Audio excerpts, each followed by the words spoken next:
is basically a complete basics of what ESOPs are, how they are implemented in startups, and how basically as a founder or as an investor, what are the various things that you need to look at, right? So just before we start, and I just want to do a quick poll with you guys. So for everyone, we've used for the past 6 to 7 years, as soon as the startup boom came in India, we've been using these terms of ESOPs and dilution and cap table very, very, very loosely, right? In particular, ESOPs, whether you've got them as an employee, whether you've given them as a founder or are thinking of doing the same thing.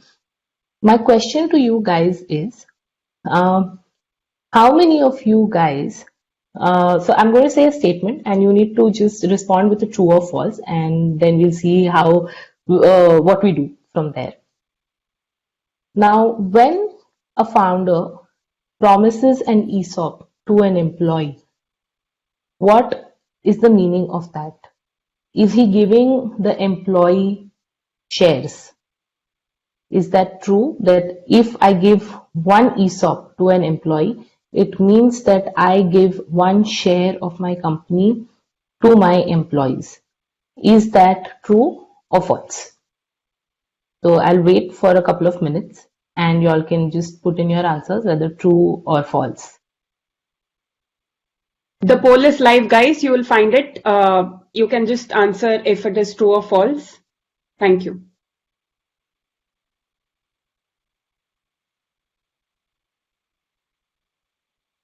So again, think about it, that when as a founder, I promise that I'm giving you one ESOP of my company.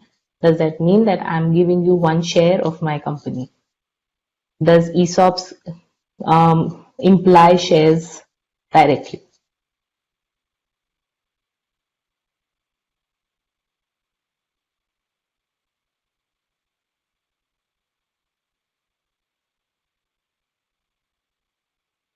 Okay, that's great. It looks like everyone is voting because the poll keeps going up and down.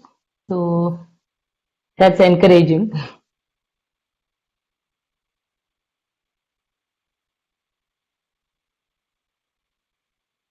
Okay, so I think we're going to take the final results now. So 52% of you guys said true and 48% said false. Now, just a quick eye opener. All the people who said false are correct. So when a founder promises ESOP to an employee, it does not directly imply that you're already giving a share to your employee, right? So what is an ESOP exactly?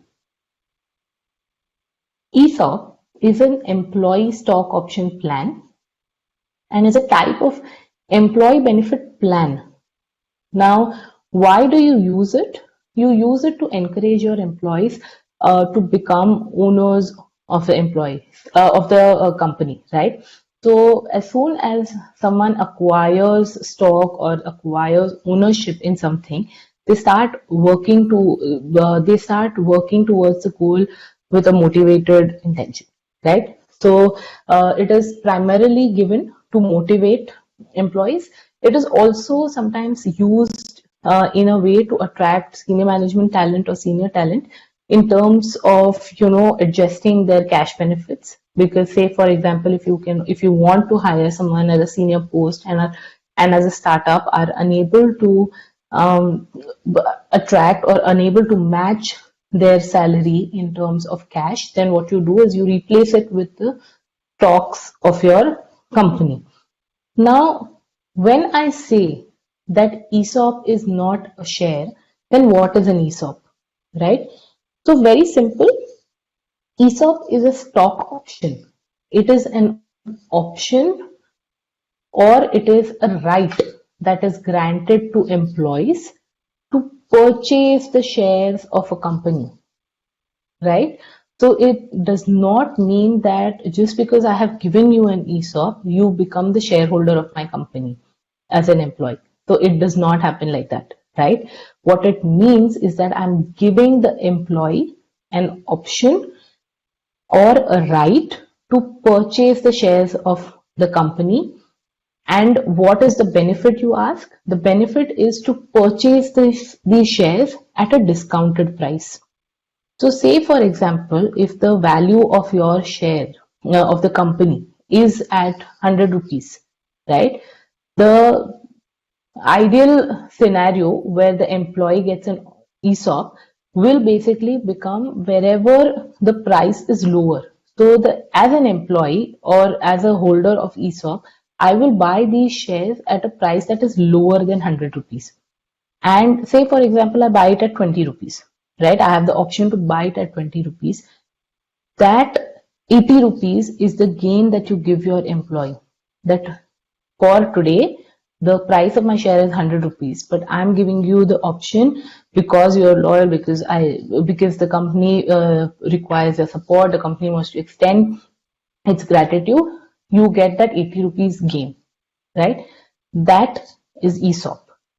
It does not mean that just because I give out an ESOP, I'm giving out shares of my company. All I'm doing is I'm giving out the right to buy to the employee to buy or purchase shares at a discount. So this is the basic understanding of what employee stock options are exactly, right? Now moving on to how does an ESOP pool work? A lot of people, investors or startup founders say that, yeah, why don't you carve out a 10%?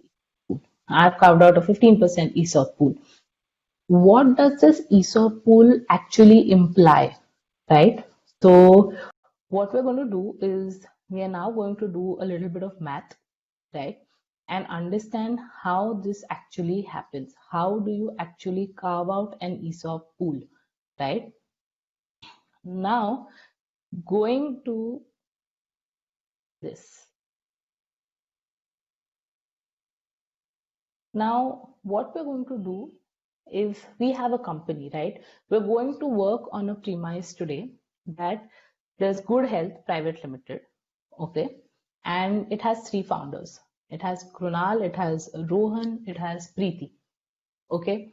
Now, they have 4,000, 3,000, 3,000 shares each, which means that the total is 10,000 shares and the percentage holding is 40%, 30%, 30%. Okay. Now, coming to understanding the transfer of shares, right? How does transfer of shares happen? Say, for example, now Rohan says that, I don't want to work anymore with you guys. I want to leave the company. So why don't you, but I want to retain, I've done some work, so I want to retain around, say 1% of the company. So why don't you guys, just divide everything amongst yourself and take it, right? So what happens is Rohan gets left with 100 shares, that is the 1%, and the rest of his shares, that is 2,900 shares, get divided into Krunal and Preeti. Now, how they get divided between Krunal and Preeti is it will depend on the ratio of their shares between each other, right? So, which means that the shares that Krunal and Preeti had, correct, that is going to basically, it is going to get split. The 2,900 is going to get split in that ratio, right? This is how basically 1,657 and 1,243 comes in, right? It will basically be divided into 3:4 ratio because Krunal is at 40% and Preeti is at 30%, right? Now, this is a typical transfer that happens. Now, even after this, what happens is that there is a change in the percentage because the number of shares has increased. But also, please understand here that the total number of shares has not changed. The total number of shares is still 10,000 shares, right? Now coming to ESOP. Now the company creates an ESOP pool of 15% of the shareholding, right? And probably this is what one of the investors has said, that before we come in, we need to have a 15% share, 15% ESOP pool already there. Now, how is this 15% calculated, right? So we have a total of 10,000 shares before the ESOP pool. Now, how does that 15% come in, right? That is the question. I'm open. If anyone wants to raise their hands and explain it, more than welcome. I'll wait for a minute. Why don't you guys think about it? The entire numbers are already here. You can back calculate, do whatever, and I'm open to hearing people explain how we derived the total number of shares. So we know that 15% has to be carved out. Now, how did we come up with 1765 shares is the question.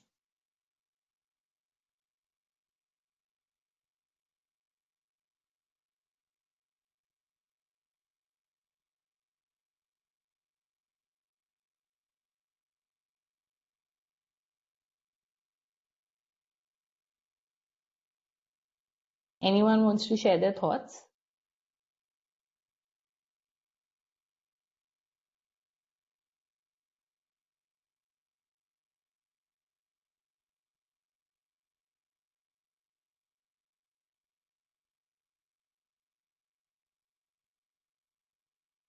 To the audience, this is open to anybody. If you are not comfortable doing this by raising your hand, you can Please just do drop a put note the as well. Yeah. answer on.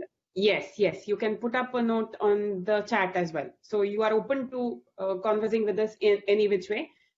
We just want to know, we just want to make this more interactive. That's it. Thank you.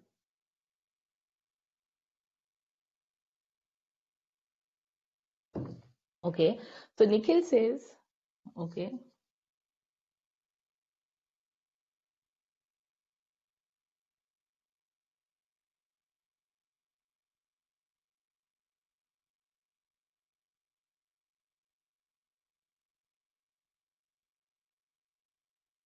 Okay, absolutely. So, Nikhil, you're absolutely right. So, what needs to be done? Okay, we are getting, yeah, absolutely. So, what happens is that Krunal, Rohan, and Preeti together hold 10,000 shares. Now, before ESOP, this was at 10,000. So, the entire pie, the 100%, was 10,000 shares.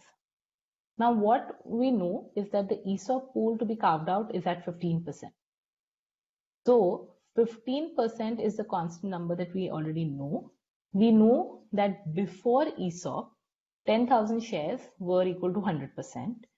So, ESOPs, the shares that need to be calculated for 15%, will be derived by cross multiplying.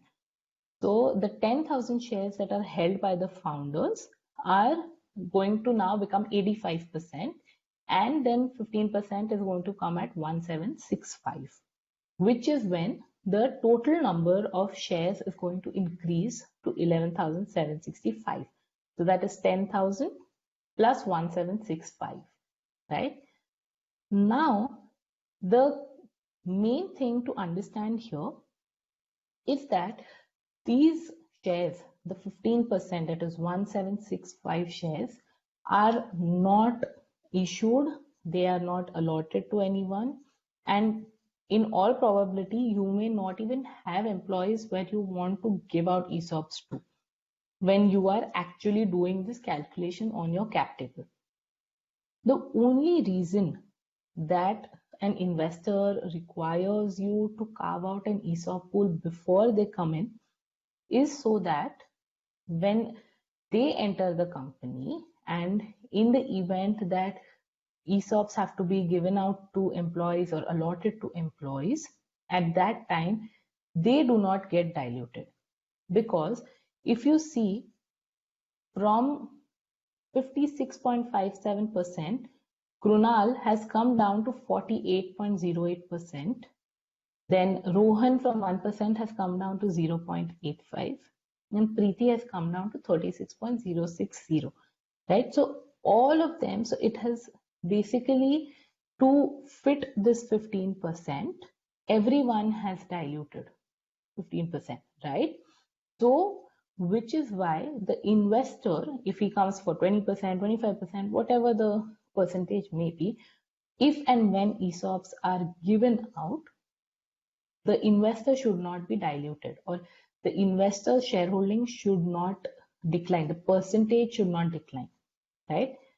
So the idea is that these ESOPs, or the percentage and the shares, are only notional shares. They are not actual shares that are issued, right? Now, moving forward, what is the process of ESOP? So, first and foremost, once you have carved out your ESOP pool, so for Good Health Private Limited, we carved out, say, 15%, right? So now from that 15% ESOP pool, 1764, what is the next step? Does it end at the calculation? No. Once that calculation is done, you need to formulate an ESOP policy. Now, the ESOP policy is the Bible of your entire ESOP mechanism in the company, right? It has everything and anything that is required in it. Now, ESOP policy talks about how many total shares are there in the pool, what are the various benefits that are given, whether these ESOPs can be transferred, how they can be exercised, when they can be granted, when they can be lapsed, what happens if you leave your organization, what happens if you're terminated, things like that. Anything and everything is taken in consideration and put in your ESOP policy. Once the ESOP policy is formulated and adopted formally by the company, then the company can grant these ESOPs. So when I say that the company can grant the ESOPs, what happens is that the grant of ESOPs is the act of giving these ESOPs, or giving the right, giving the option to employees, right? This can happen through a grant letter. So there's a grant letter that is basically prepared by the company, which is given to the employee, whether with the employment letter or with the employment agreement, or afterwards, whenever the company or the founder feels that the ESOPs have to be granted. Then comes vesting of options. What exactly is vesting? So, say for example, if I've given you 100 shares, or say for example, I, as a founder, promise you as an employee that I will give you 100 ESOPs vested over a period of 4 years, and this vesting will happen equally at the end of completion of 1 year. So what happens is that these 100 options are then split equally across 4 years, right? So 25 options for each year of completion with the company. So the first year I get 25 options. Second year I get more 25 options. So I have a total of 50. Third year I get 25 plus 25 plus 25, that's 75. And the fourth, after the fourth year, the completion of fourth year, I get 100 options. So now you have to understand that in India, the time limit, or the time period between the act of granting of ESOPs and the exercise of these ESOPs has to be minimum 1 year. So as a founder, you cannot promise your employees that after 6 months I will give you 100 ESOPs. That is against the law. You will minimum have to wait for the employee to complete a year of working with the company in order to give or make that promise of vesting. Now, what is exercise of options? Now, as we all understood, ESOPs are a right or an option to purchase the shares. Now, exercise of options is just simply exercising that right. So when I say that after completion of 4 years, you are going to have 100 ESOPs, it means that you are going to have the option to purchase 100 shares, right? So of the company at a discounted price. So once that exercise is done by the employee, then the company will allot the shares. It cannot allot the shares before the employee has exercised this. Now, how does the employee exercise options? Is through an exercise letter. So the grant letter is where the company grants the ESOPs. Exercise letter is where the employee conveys to the company that he or she wants to buy the shares of the company at a discounted price. And then taking that into consideration, the company is going to allot shares. Now let's take a factual situation, right? So we have an employee called Ramesh. We already have a company called Good Health Private Limited. Now what the founders promise Ramesh is that we are granting you 100 ESOPs in total. The vesting period for this is going to be 4 years, each year equal vesting, and the exercise price is going to be 10 rupees each share. Now, what is this exercise price? The exercise price is the price at which Ramesh will purchase the shares of the company once they get vested, right? So we are going to, through this factual situation, we're going to understand the various concepts of grant, of vesting, and all of that.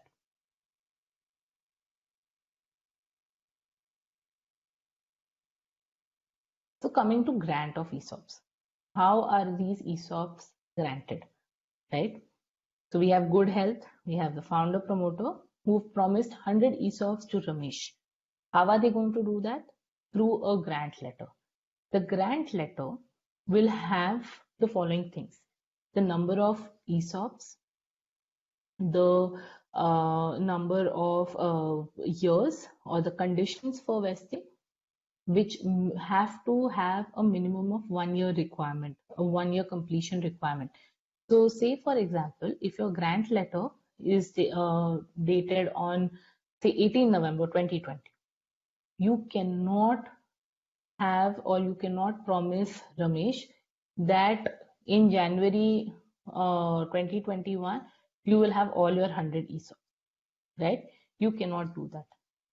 The minimum requirement is that if the grant letter or the date of grant is say 18 November 2020, the minimum vesting period or the minimum time of completion of the employee with the company has to be 1 year, so he can exercise or he can get these ESOPs only on 17th November 2021. That is after a period of entire 1 year, right? So the act of giving ESOPs or granting ESOPs is through a grant letter, which has all your conditions, your exercise price, the founder's signatures, or the mechanism of how they are going to exercise it, if they want to nominate someone. All of that is explained in the grant letter. Now coming to vesting of ESOPs. So the total number of ESOPs that were granted to Ramesh were 100, and it was 100 with a vesting period of 4 years, equally vesting each year. So year 1, at the end of year 1, 25 shares, at the end of year 2, 50. So it does not mean 25 plus 50, It is 25 plus 25 in the second year. With a 125 is previously carried forward if they are not exercised, right? So, say for example, Ramesh was granted these options on 18 November 2019, right? So today, Ramesh would have completed on 18 November 2020 would have completed year 1. So he has 25 shares which are vested with him. So what does that mean? That as on date, Ramesh has the right to purchase 25 shares of the company at a discounted price. Now, whether or not to buy these shares is the option of Ramesh. Ramesh can choose to either carry forward it or exercise it, right? So typically in startups, employees do not exercise their options. So, and why they don't do that is something that we will come to a bit later in this session. So, after year 1, he has the option to buy 25 shares. And assuming that he has carried forward his shares or his ESOPs, you take that year 2 is going to be 25 plus 25 shares, right? So he has the right or the option to purchase 50 shares in total. Similarly for year 3 and similarly for year 4, right? This is vesting. Now vesting can be time oriented, like how I explained. It can also be time plus performance oriented, right?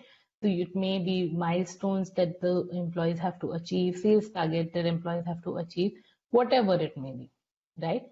However, when you talk about performance vesting, you have to ensure that the performance cannot, even though the say the performance milestone has been reached before 12 months have elapsed from the grant date, then you have to wait for 12 months. You have to wait for a year because that minimum 1 year vesting is required by law.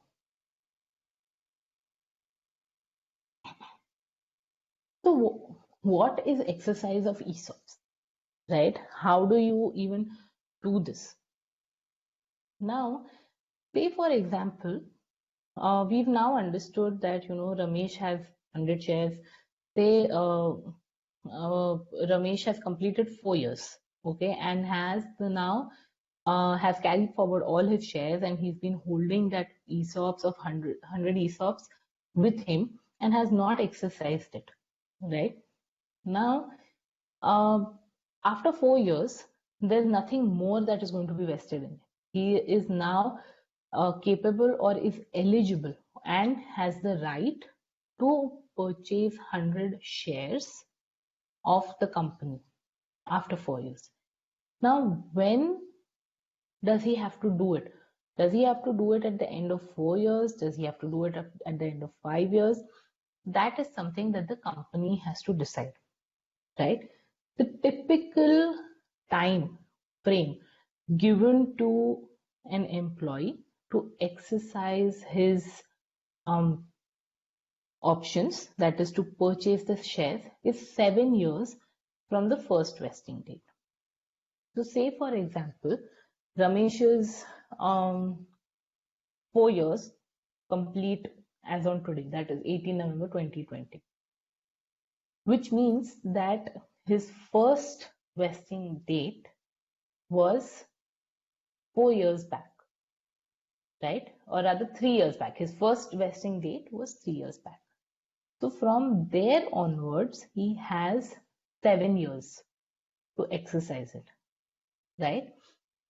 So say for example, again, to make it just simpler, what we discussed in the last slide was that today, 18 November 2020, is the day on which Ramesh is completing 1 year exactly.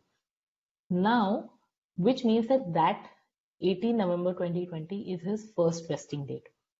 From there, he has 7 more years to exercise his options, that is to purchase the shares of the company.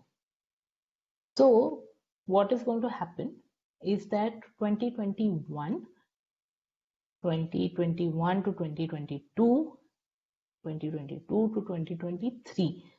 So by 18 November 2023, Ramesh is going to be eligible to buy all 100 shares, all 100 or buy 100 shares of the company by exercising 100 ESOPs.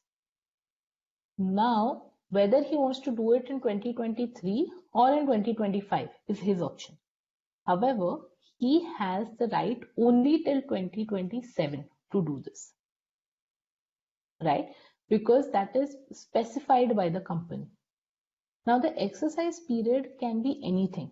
It can be 5 years, it can be 4 years, it can be anything that you as a founder deem fit. However, the typical industry standard in startups is 7 years from the first vesting date, right? Now, say employees need, and now how do we do that, right? Now, employees have to pay an exercise price of 10 rupees per share, which we've already determined earlier that the exercise price is 10 rupees per share. So if he has to exercise his 100 options and buy 100 shares at any given point of time after his complete vesting, he has to pay the company 10 into 100, that is 10,000 rupees. Once this 10,000 rupees is given to the company will allot shares to the employees. You have to understand that ESOPs are not given for free. They have to be purchased from the company, right? And generally, exercise price keeps changing in terms of the levels of employees. Say, for example, your core people or the people who have joined at the very beginning are given around exercise prices of 10 rupees. Say, people in mature startups where they join after Series A or Series B of the funding, and then they're given a exercise price which was, say, a share price at which the angel investors had bought, right? So things like that. This can change, or it can stay at 10, it can be lower. Whatever the company decides is fine here, right?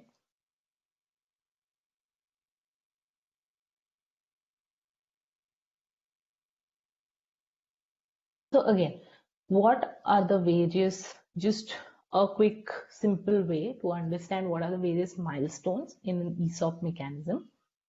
First is the grant of ESOPs. Second is the vesting of ESOPs.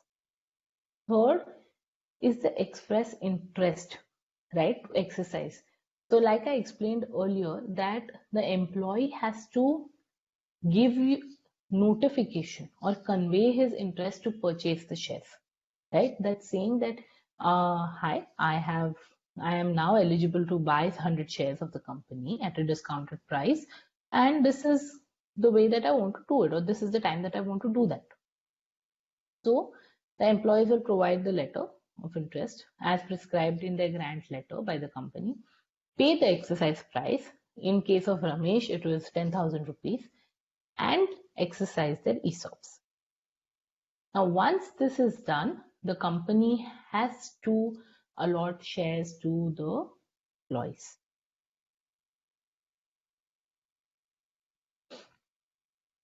Now, coming to a quick understanding of terms, what a grant date is. The grant date is the date on which the agreement, or say, for example, the letter is provided, right?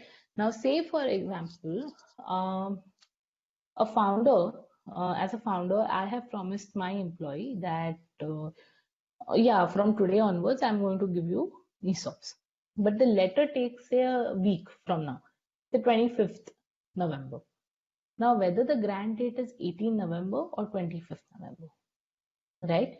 So you have to understand that the grant date can be before the actual letter is given. The letter may be issued later, but if the promise is made before, that promise date is the grant date. Then vesting period. The vesting period is a period between the grant date and the date on which all the specified conditions of the ESOP are satisfied, right? Like a year of completion, or maybe getting 10,000 customers, whatever it may be. Vesting date. Vesting date is the condition on which the vesting is actually completed, right? Or the condition for the vesting is met. Exercise is the act of actually exercising the right to subscribe to the options or to buy the shares of the company. Exercise period is the period after the vesting date and the time limit given to the employee to exercise the right or to purchase the shares of the company under the plan.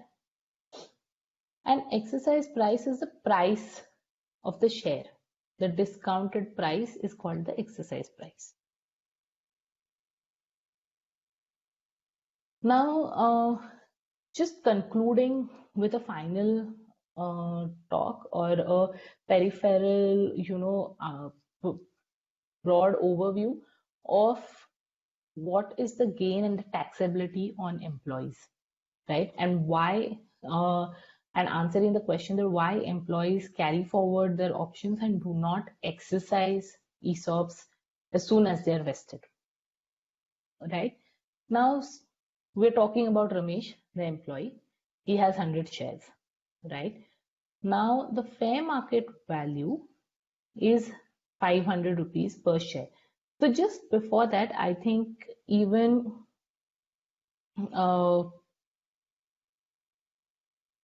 someone asked this question, Shenaz, that why do we need to pay double tax in India at the time of vesting and at the time of exit? So, Shenaz, probably this explanation will answer your question. So,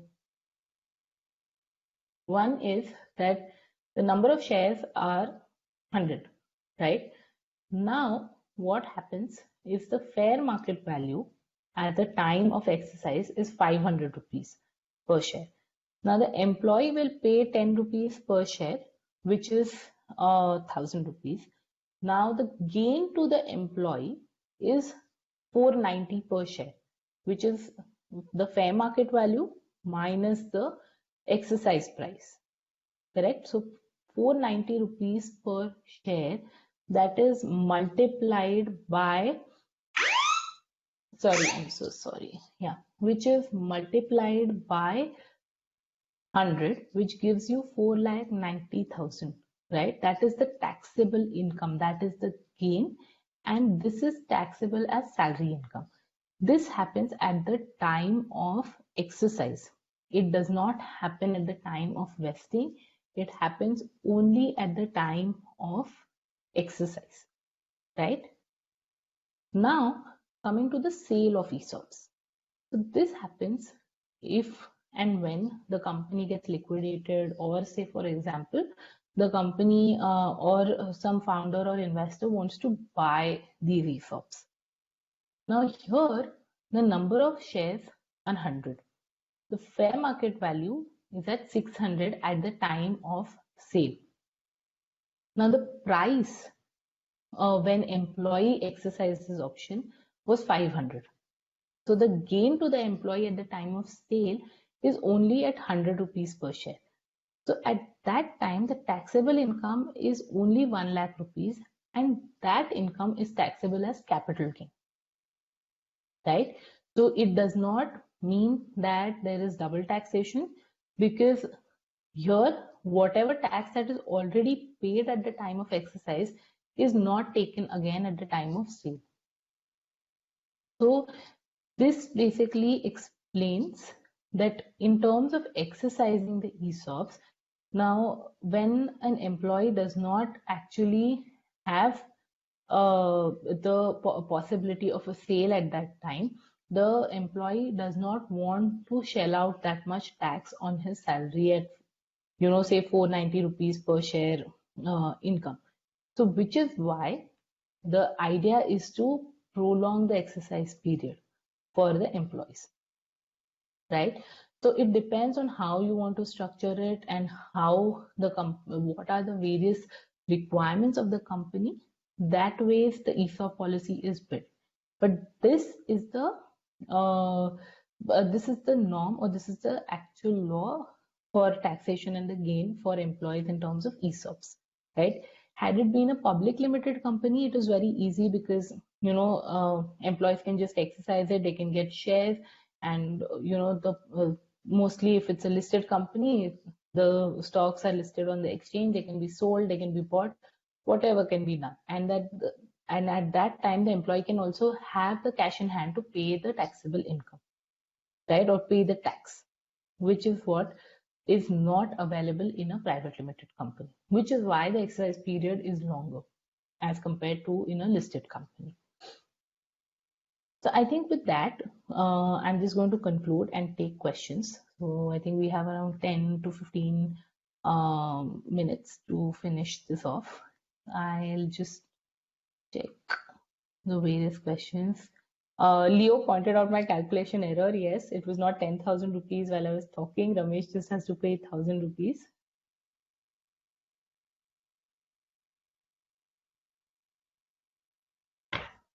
Garima, we have questions on the chat as well as on the Q&A.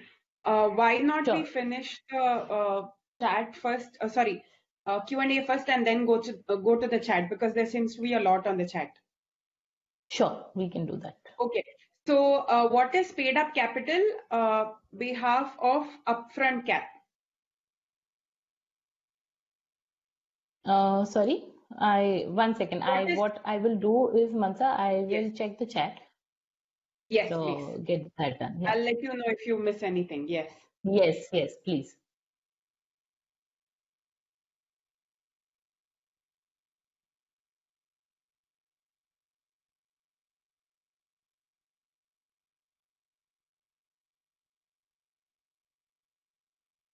Okay.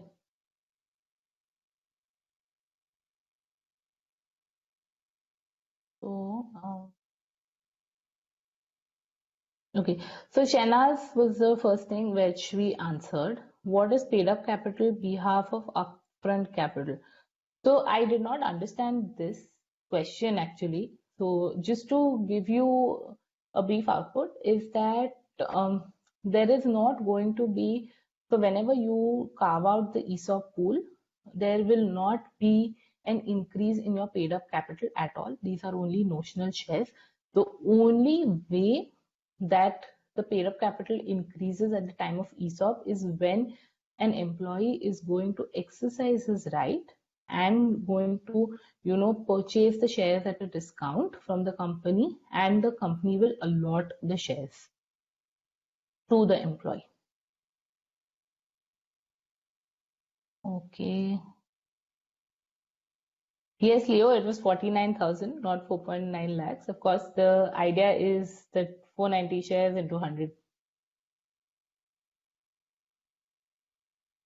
Okay. So Arun asked, can you please talk about what happens to the ESOPs granted to employees in case of an acquisition or exit in terms of the vesting period? So uh, it actually depends in terms of what happens to employees' vesting period, right? Now, if you see the case of Red Bus was acquired, I think, or sold. And at that time, what had happened is that there was no acceleration clause in the ESOP policy. So the idea is that in terms of an acquisition or an exit, the founder or the board has the right to decide whether these shares or whether these ESOPs or the vesting period can be accelerated. So say for example, if a vesting period of an employee is 4 years with equal, distribution, and the acquisition is happening in the second year of this employee being employed. So which means that probably he's completed 2 years. So which means that it is in the hands of the board of the directors of the company to decide whether they want to accelerate his third and fourth year or whether they don't want to accelerate, right? So but the idea is that to have something like that in your ESOP policy where the right is with the founders and the board to at least accelerate this. Then there is how is fair market value calculated? So fair market value is calculated on a basis of discounted cash flow method, where your projections are taken for the next 5 years, and the fair market value is calculated.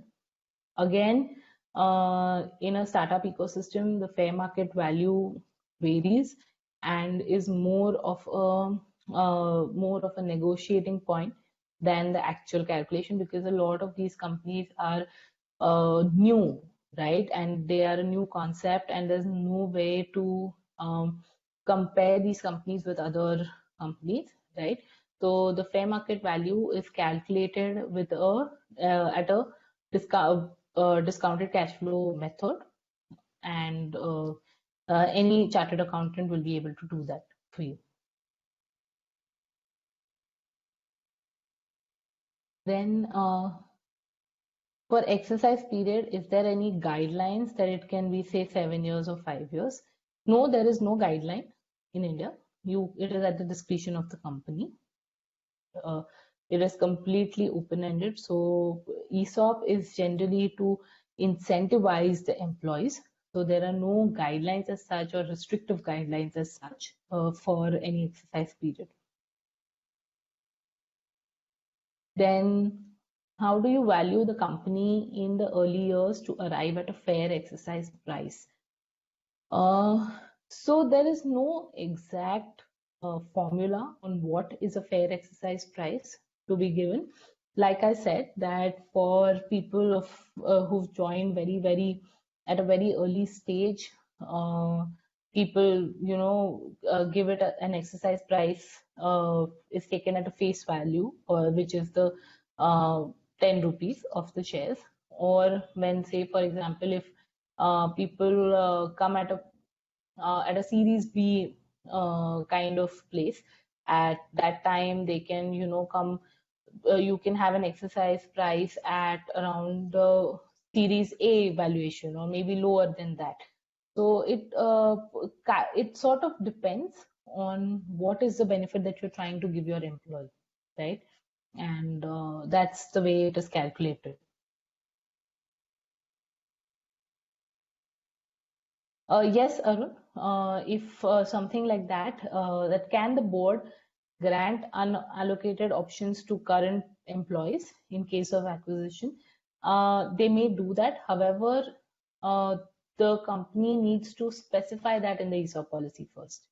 So you have to understand that there are a lot of things that the company can do, but it has to be already thought of before when the ESOP policy is being made, because changing the ESOP policy is very, very difficult. You have to file with the ROC the reasoning behind change of the ESOP policy, and if that is and the reason has to mandatorily be in the benefit of the employees, and it cannot be at the whims and fancies of the board or the shareholders.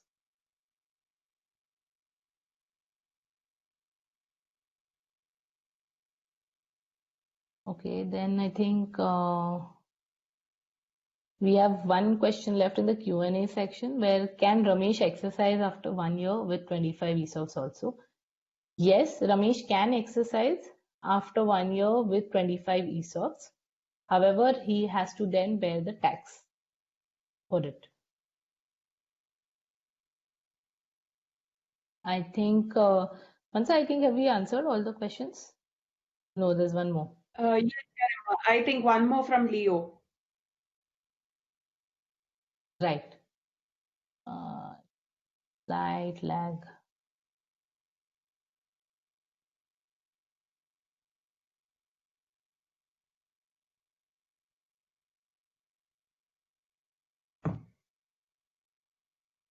would we wait for a while more, or do we just finish it up now? I think we are good. No, I think we're good. So, okay. So, can ESOPs be given as a different class of shares so that the benefit is only financial and not management control?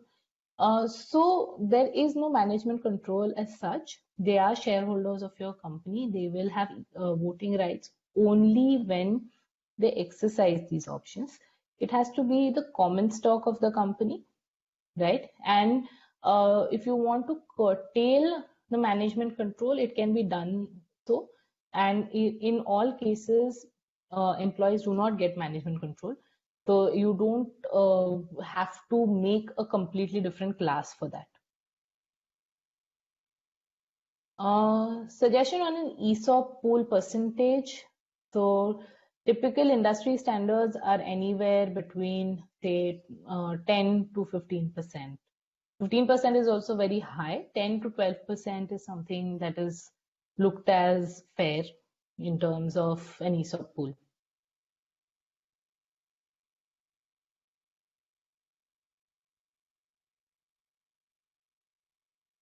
I think we can Great. close it, Garima, now. Great, thanks. I think we're closing right on time at 4:30. Yes, yes. Thank you so much, Garima, as coming back again as our speaker.